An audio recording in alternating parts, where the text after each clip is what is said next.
Hi friends, అందరూ ఎలాగున్నారు? నేను మీ uncle. మీరు చూస్తున్నారు ప్లస్ యూట్యూబ్ ఛానల్.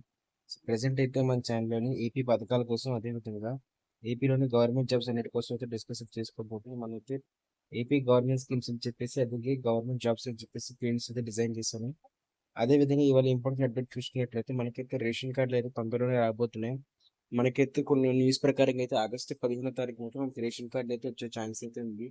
ఒకవేళ ఆగస్టు 15 గాని అవ్వకపోయినట్లయితే ఆగస్టు ఎండింగ్ గాని, లేకపోతే మనకి సెప్టెంబర్ మొదట్లో గాని మీకు రేషన్ కార్డులకైతే అప్లికేషన్ ఫామ్ తీసుకోవడం జరుగుతుంది ఫ్రెండ్స్. సో అదేవిధంగా రేషన్ కార్డులు మొదటగా ఎవరు తీసుకుంటారు, రేషన్ కార్డులు అనేవి ఫస్ట్ ఎవరికి వస్తాయని మనం కానీ చూసుకున్నట్లయితే, ఈ రేషన్ కార్డులు అనేవి మొట్టమొదటిగా మనకైతే కొత్తగా పెళ్ళైన వారు ఎవరు ఉంటారో వాళ్ళకైతే అప్లికేషన్ ఫామ్ అయితే తీసుకునేది జరుగుతుంది. అదేవిధంగా ఆ తర్వాత కరెక్షన్స్ కానివ్వండి, యాడింగ్ కానివ్వండి, డిలీటింగ్ కానివ్వండి, అన్ని ప్రాసెస్ అయితే జరుగుతుంది ఫ్రెండ్స్. సో ప్రస్తుతం అయితే మాత్రం మనకి ఈ రేషన్ కార్డుకి సంబంధించి ఎందుకు లేట్ అవుతుంది మనం చూసుకున్నట్లయితే, రేషన్ కార్డుకి సంబంధించి డిజైన్ ఎక్కువ తయారు చేయబోతున్నారు ఫ్రెండ్స్. మన మంత్రి అయితే నాదెండ్ల గారిది మన డిజైన్ అయితే ఆయన ఫోటో, ఇంకా చంద్రబాబు గారి ఫోటో, ఇంకా మన రాజకీయ నాయకుల ఫోటోలు అయితే అందులో ఉండబోతున్నాయి. సో అది కార్డ్ అనేది మనకి గతంలో ఉన్నట్టుగానే ఎల్లో అయితే రాబోతుంది. ఇక్కడ చూస్తున్నారు కదా మనకి స్క్రీన్ లోని. అదే విధంగా మనకి ఇప్పుడు కూడా కార్డ్ అనేది ఎల్లో కలర్ లో రాబోతుంది. సో డిజైన్ ఎలా ఉండాలి, పేర్లు ఏంటి అన్ని కూడా మనైతే ఇప్పుడు చెక్ చేయాలంటే చూసుకోబోతున్నారు. సో ఇంకొన్ని రోజుల్లోనే, ఒక 10-20 రోజుల్లోనే మనం రేషన్ కార్డుకి సంబంధించి అప్లికేషన్ ఫామ్ తీసుకోబోతున్నారు. సో అప్లికేషన్ ఫామ్ కూడా మనకైతే ఆన్లైన్ లో అయితే వచ్చింది. సో ఎగ్జాక్ట్‌గా కాకపోయినా మనకి 90%, 99% అయితే మనకి అదే అప్లికేషన్ ఫామ్ అయితే ఉంది. 99% అదే అప్లికేషన్ ఫామ్ ఉంది. సో, ఆ అప్లికేషన్ ఫామ్‌ని ఎలా నింపాలి, కొత్త రేషన్ కార్డ్‌కి సంబంధించి అప్లికేషన్ ఫామ్‌ని ఎలా ఉంటది, ఎలా నింపాలి అంతా కూడా వీడియోలో మాట్లాడుకోబోతున్నాం. సో, కొత్తగా పెళ్ళైన వాళ్ళు కానివ్వండి, కరెక్షన్ చేయించుకోవాలనుకున్న వాళ్ళు కానివ్వండి, ఎవరైనా సరే ఎలా నింపాలి అని చెప్పేసి మొత్తం వీడియోలో ఎక్స్‌ప్లెయిన్ చేయబోతున్నాం ఫ్రెండ్స్. సో, అదేవిధంగా రేషన్ కార్డ్ రకాలుగా చూసుకున్నట్లయితే, మన రేషన్ కార్డ్ అయితే 2 రకాల వాళ్ళకి 2 రకాలుగా అయితే ఇస్తారు. సో, పింక్ రేషన్ కార్డ్, తెల్ల రేషన్ కార్డ్ అయితే ఉంటుంది. సో, తెల్ల రేషన్ కార్డ్ వచ్చేసరికి ఎవరెవరైతే అంటే మీరు బిలో మిడిల్ క్లాస్ ఉంటారో, అంటే గవర్నమెంట్ ఎంప్లాయీ లేకుండా, అలాగే ఇన్‌కమ్ టాక్స్ కట్టకుండా ఉంటారు. నార్మల్‌గా ప్రజలైతే ఎవరెవరైతే ఉంటారో వాళ్ళందరికీ తెల్ల రేషన్ కార్డ్ అయితే ఇస్తారు. సో, ఈ తెల్ల రేషన్ కార్డ్ ఉన్న వాళ్ళకి మాత్రమే మనకైతే పథకాలన్నీ పడతాయి. ఈ తెల్ల రేషన్ కార్డ్ ఉన్న వాళ్ళకి 1500 కానివ్వండి, పెన్షన్ కానివ్వండి, అన్నీ కూడా తెల్ల రేషన్ కార్డ్ ఉన్న వాళ్ళకి మాత్రమే వస్తాయి. అదేవిధంగా పింక్ రేషన్ కార్డ్ వచ్చేసరికి, పింక్ రేషన్ కార్డ్ కూడా అప్లికేషన్ ఫామ్ సేమ్ ఫామ్ ఉంటుంది, నింపాలి. వాళ్ళలో వచ్చేసరికి కాకపోతే గవర్నమెంట్ ఎంప్లాయీలు, ఇన్‌కమ్ టాక్స్ కట్టుకున్న వాళ్ళు, వీళ్ళందరూ కూడా అంటే ఎక్కువ ఇన్‌కమ్ ఉంటున్న వాళ్ళకి వీళ్ళందరికీ కూడా పింక్ రేషన్ కార్డ్ ఉంటుంది.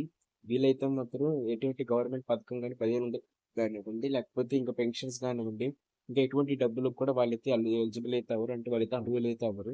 సో దీన్ని బట్టి చూసుకోండి, పింక్ రేషన్ కార్డ్ అనేది ఒకవేళ మీ ఇంట్లో గాని ఉన్నట్లయితే ఖచ్చితంగా మీరైతే పింక్ రేషన్ కార్డ్ చేయించుకోవాలి. గవర్నమెంట్ ఎంప్లాయీ గాని, ఇన్‌కమ్ టాక్స్ కట్టేవాళ్ళు గాని. ఒకవేళ మీ ఇంట్లో ఎవరైనా ఉన్నట్లయితే మీరు తెల్ల రేషన్ కార్డ్‌కి అప్లికేషన్ ఫామ్ అయితే నింపాలి. 2 అయితే ఒకలాగే ఉంటాయి. మరి రేషన్ కార్డ్ తీసుకునే ముందు మనకి కావాల్సిన డాక్యుమెంట్లు అయితే మీకు చెప్పబోతుంది. ఇక్కడ చూసుకున్నట్టయితే కుటుంబ సభ్యుల ఫోటో, గ్రూప్ ఫోటో ఉండాలి. అంటే మీరు ఏదైతే కుటుంబంలో ఉన్నవాళ్ళో వాళ్ళందరూ కూడా కలిపి గ్రూప్ ఫోటో తీసుకోవాలి. ఒకవేళ ఇప్పటికే మీరు కానీ రెడీ అంటే మీకు ఉన్నట్లయితే మీరు ఇప్పుడే రెడీ చేసుకోండి. మీ కుటుంబంలో ఉన్న వాళ్ళందరూ కూడా కలిసి ఒక గ్రూప్ ఫోటో తీసుకోండి. గ్రూప్ ఫోటో తీసి రెడీగా అయితే ఉంచుకోండి. ఎందుకంటే మనకి ఇప్పుడు 10-20 రోజులు అయితే ఉన్నట్లు మనకైతే రేషన్ కార్డ్‌కి సంబంధించి సర్వర్లు అయితే స్టార్ట్ అయిపోతున్నాయి. మీ సేవలకి, సచివాలయాలకి ప్యారలల్‌గా అయితే ఇస్తారు. మాక్సిమం మీ సేవలకి ఇచ్చే ఛాన్స్ అయితే ఉంది కాబట్టి, సో మీరు ఇప్పుడే వెళ్ళి మీకు దగ్గరలో ఉన్న ఫోటో సెంటర్కి అయితే వెళ్ళి, అక్కడికైతే మాత్రం మీరు వెళ్ళి మీకు గ్రూప్ ఫోటోకి తీసుకుంటే, ఆ గ్రూప్ ఫోటో రెడీగా ఉంచుకున్నట్లయితే మీకు రేషన్ కార్డు వచ్చినప్పుడు యూజ్ అయితే అవుతుంది. అదేవిధంగా చూసుకున్నట్లయితే గుర్తింపు రుజువు పత్రాలు అయితే అడుగుతున్నారు, చిరునామా రుజువు పత్రాలు అయితే అడుగుతున్నారు. సో మీకైతే దానికి సంబంధించి ఏమైతే అవసరం లేదు. సో ఒక మీకు కరెంట్ బిల్ కానివ్వండి, లేకపోతే గ్యాస్ బిల్ కానివ్వండి, ఎవరైతే అంటే ఇంటికి పెద్ద ఉంటారో వాళ్ళకి సంబంధించి అతనికి సంబంధించి కొన్ని అడ్రస్ ప్రూఫ్‌లు అయితే అడుగుతారు. ఆ అడ్రస్ ప్రూఫ్‌లు ఉంటే సరిపోతుంది. అదే విధంగా ఆధార్ కార్డు, ఓటర్ కార్డ్ అయితే అడుగుతారు. ఒక మాక్సిమం అందరూ ఏంటంటే ఇక్కడ గ్రూప్ ఫోటో, ఆధార్ కార్డ్ మాత్రమే అడుగుతారు. ఆధార్ కార్డ్‌ని పాటు మీ జెరాక్స్‌లు గాని, అప్లికేషన్ ఫామ్‌తో పాటు ఇంట్లో ఎంతమంది ఉంటే అంతమంది ఆధార్ కార్డ్ జెరాక్స్‌లు.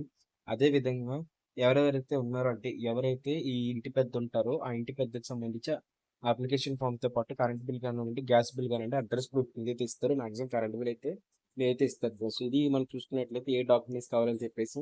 సో మనకైతే మాత్రం రేషన్ కార్డ్‌కి సంబంధించి అప్లికేషన్ ఫామ్ అయితే తొందరలో స్టార్ట్ అవ్వబోతుంది కాబట్టి మీకైతే చేయబోతున్నాను. సో చివరికి మనం అప్లికేషన్ ఫామ్ ఎలా ఉంటుందని చూసినట్లయితే, మీరు ఇక్కడ చూస్తున్నారు కదా రేషన్ కార్డ్‌కి సంబంధించి అప్లికేషన్ ఫామ్ ఎలా ఉండబోతుందని చెప్పేసి. ఇక్కడ వచ్చేసరికి కొత్త రేషన్ కార్డ్ కొరకు దరఖాస్తు, ఒకవేళ కొత్తగా చేసుకుంటున్నారు కానీ, అదే విధంగా అంటే ఒక కొత్తగా అప్లై చేసుకుంటున్న వాళ్ళైతే హిందూ మ్యారేజ్ సర్టిఫికేట్ అయితే యాడ్ అయితే చేస్తారు. లేదు అనుకున్నట్లయితే మాత్రం వాళ్ళైతే అంటే ఆల్రెడీ ఉన్న వాళ్ళైతే అప్లికేషన్ ఫామ్ యథాస్థితిలో నింపేస్తారు. ఆధార్ కార్డ్‌లో జత చేస్తే సరిపోతుంది. సో, మరి చూసుకున్నట్టయితే మనకిక్కడ ration card send application form అయితే ఉంటుంది. ఇక్కడ దరఖాస్తుదారుడు ఆధార్ నంబర్ అయితే అడుగుతారు. దరఖాస్తుదారు పేరైతే అడుగుతున్నారు. సో, దరఖాస్తుదారుడిని ఆధార్ కార్డ్ నంబర్ అంటే మనకిక్కడ సింపుల్‌గా ఎవరైతే ఉంటారో, ఎవరైతే దరఖాస్తుదారు అంటే ఇంటి పెద్ద ఉంటారో, ఇంటి పెద్ద ఫర్ ఎగ్జాంపుల్‌గా ఉదాహరణకి గాని తీసుకున్నట్లయితే మనకి ఇంటి పెద్ద అంటే భర్త ఎవరైతే ఉంటారో అతను తీసుకున్నట్లయితే అతని ఆధార్ కార్డ్ నంబర్, అతని పేరైతే ఇస్తారు. అతన అతనే ఇంటి పెద్ద కింద ఉంటాడు కాబట్టి అదే విధంగా తల్లి, తండ్రి పేరైతే అడుగుతున్నారో అతని తల్లి గాని, తండ్రి గాని పేరైతే అడిగిస్తారు. అదే విధంగా చూసుకున్నట్టయితే పుట్టిన తేదీ ఇస్తారు. ఫస్ట్ డేటు, మంత్ తర్వాత పుట్టిన సంవత్సరం అయితే ఇస్తారు. సో, అలాగే ఇంటి నంబర్, డోర్ నంబర్ అయితే ఇస్తారు. నివాసం ఇస్తారు. జిల్లా ఇస్తారు. మండలం, గ్రామం నుంచి పట్టి అదే విధంగా ఇంటి పెద్ద ఎవరు లింగం, మొబైల్ స్త్రీయా, పురుషుడా కూడా ఇస్తారు. మొబైల్ నంబర్ అయితే ఇస్తారు. ఏం చేస్తారు? వృత్తి కూడా ఇస్తారు. కుటుంబ ఆదాయం అయితే ఇస్తారు.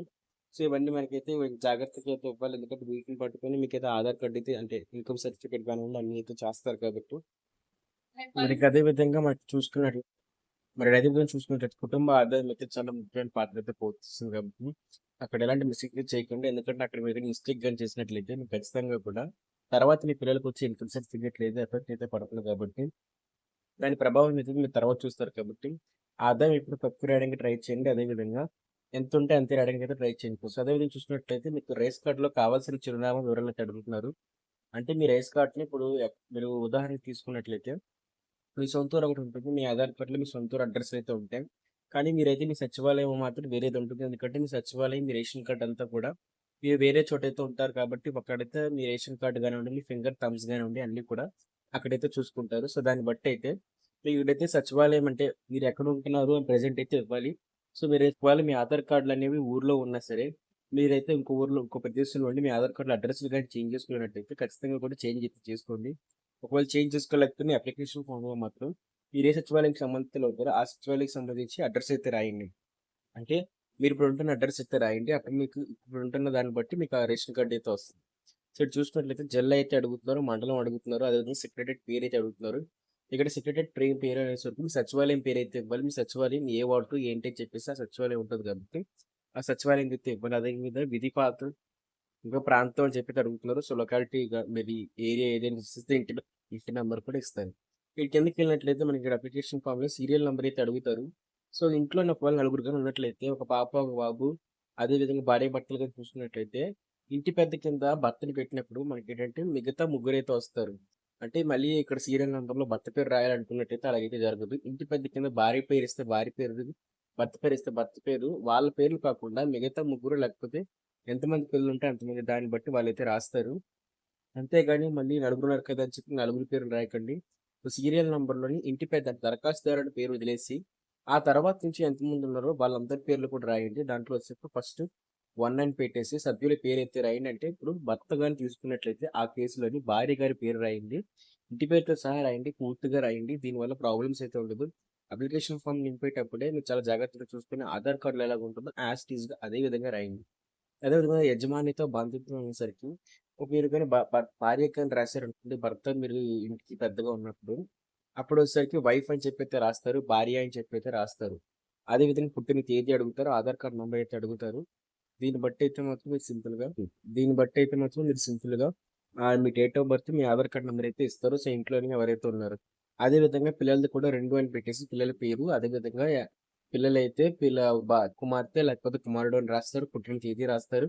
ఆధార్ కార్డ్ నంబర్ రాస్తారు. అలాగే ఎంతమంది ఉంటే అన్ని అయితే రాస్తారు. సో, మాక్సిమం అయితే ఈ బాక్సులు అయితే సరిపోతాయి. ఇంకా ఒకవేళ కాకపోయినా మీ కిందన కూడా కొంచెం రాయన్స్ అయితే చేసి సెపరేట్ చేసుకొని రాయొచ్చు. అదే విధంగా ఇక్కడైతే మీకు డిక్లరేషన్ అయితే అడుగుతున్నారంటే, ఈ దరఖాస్తులో పొందుపరిచిన వివరములన్నీ యథార్థమైనవి ధృవీకరించుచున్నాను. ఏమైనా అసత్యంలో ధృవీకరించబడినట్లయితే ప్రభుత్వం వారు తీసుకున్న అన్ని చర్యలకు బాధ్యుడిని ఉంటానని చెప్పేసి అంటే, మీరు ఇందులో రాసినవన్నీ కరెక్ట్ అయినాయని చెప్పేసి వాళ్ళకైతే ఒక ధృవీకరణ ఇక్కడ సంతకం అయితే చేస్తారు. అభ్యర్థి సంతకం అనేసి. అదే విధంగా అప్లికేషన్ అయితే అడుగుతున్నారు. మీకు చెప్పాను కదా! అప్లికేషన్ ఫార్మ్ మొత్తం డీటెయిల్స్ ఇస్తారు. అప్లికేషన్ ఫార్మ్ సభ్యుల ఆధార్ కార్డ్ జిరాక్స్‌లు అయితే అడుగుతారు. సో, అందరూ జిరాక్స్‌లు కూడా అడుగుతారు. ఇంట్లో ఎంతమంది ఉంటారో వాళ్ళందరివి ఆధార్ కార్డ్ జిరాక్స్ అయితే ఇవ్వాలి. ఆధార్ కార్డ్ జిరాక్స్‌లతో పాటు మీకు చెప్పాను కదా! ముందుగా చెప్పినట్లుగానే ఇక్కడ చెప్పినట్టు ఒక ఒక ఫోటో అయితే ఇవ్వాలి. మొత్తం ఇంట్లో ఎంతమంది ఉన్నారో అంతమంది కలిసి తీసుకున్న ఒక ఫోటో అయితే ఇవ్వాలి. దాంతో పాటు ఇంటి అడ్రెస్‌కి సంబంధించి కరెంట్ బిల్ కానివ్వండి, గ్యాస్ బిల్ కానివ్వండి ఏదో ఒకటి కూడా జత చేస్తారు. ఈ 4 డాక్యుమెంట్‌లు గాని ఇచ్చినట్లయితే మీకు కొత్త రేషన్ కార్డ్ అయితే ఈ సచివాలయం వాళ్ళు గాని, లేకపోతే మీ సేవలు గాని జారీ అయితే చేస్తారు. అప్లై చేసుకున్నాక అంతా యాక్సెప్ట్ అయిపోయిన తర్వాత మీరు మీ దగ్గరలో ఉన్న మీ సచివాలయం లేకపోతే మీ సేవా సెంటర్‌లోకెళ్ళి మీ రేషన్ కార్డ్ తీసుకొని మీరైతే మీ దగ్గర ఉంచుకుంటారు. ఆ ప్రింట్ తీసి లామినేషన్ చేసుకున్నట్లయితే అదే మీ రేషన్ కార్డ్ అయితే అవుతుంది. సో, ఇది మనకి రేషన్ కార్డ్‌కి వచ్చిన ఇన్ఫర్మేషన్ అయితే మాత్రం. సో, ఈ వీడియో గనుక నచ్చినట్లయితే లైక్ అయితే చేయండి. అది మీ ఫ్రెండ్స్ అండ్ ఫ్యామిలీకి షేర్ అయితే చేయండి. ఇంకా ఎవరెవరైతే కొత్త రేషన్ కార్డ్‌లోని డౌట్స్ అయితే ఉండేటైతే అంటే రేషన్ కార్డ్‌లో మీకేమైనా డౌట్‌లున్నా ఏదైనా రేషన్ కార్డ్ తీసుకునే విధంగా మీకేమైనా ఎటువంటి ప్రాబ్లమ్స్ ఉన్నా సరే, కామెంట్ సెక్షన్‌లో కామెంట్ చేయండి. మీరు గాని కామెంట్ చేసినట్లయితే మీ డౌట్స్ అన్నిటికి కూడా క్లారిఫై అయితే చేస్తాను. సో, ఇది ఫ్రెండ్స్ మన వీడియో అయితే మొత్తం సబ్స్క్రైబ్ చేయండి. మన ఛానెల్ సబ్స్క్రైబ్ చేస్తే రేషన్ కార్డ్ కానివ్వండి, ఏపీలో పథకాలు అన్నీ కూడా మీ వరకు బెల్ నోటిఫికేషన్ అయితే పెట్టుకుంటే సబ్స్క్రైబ్ చేసి బెల్ నోటిఫికేషన్ పెట్టుకున్నట్లయితే మీ వరకు వస్తాయి. సో, లైక్ అయితే చేయండి. మీరు గాని లైక్ చేసినట్లయితే నాకైతే మంచి మోటివేషన్ అయితే వస్తుంది. ఇలాంటి వీడియోస్ ఇంకా మరెన్నో చేయాలని చెప్పేసి.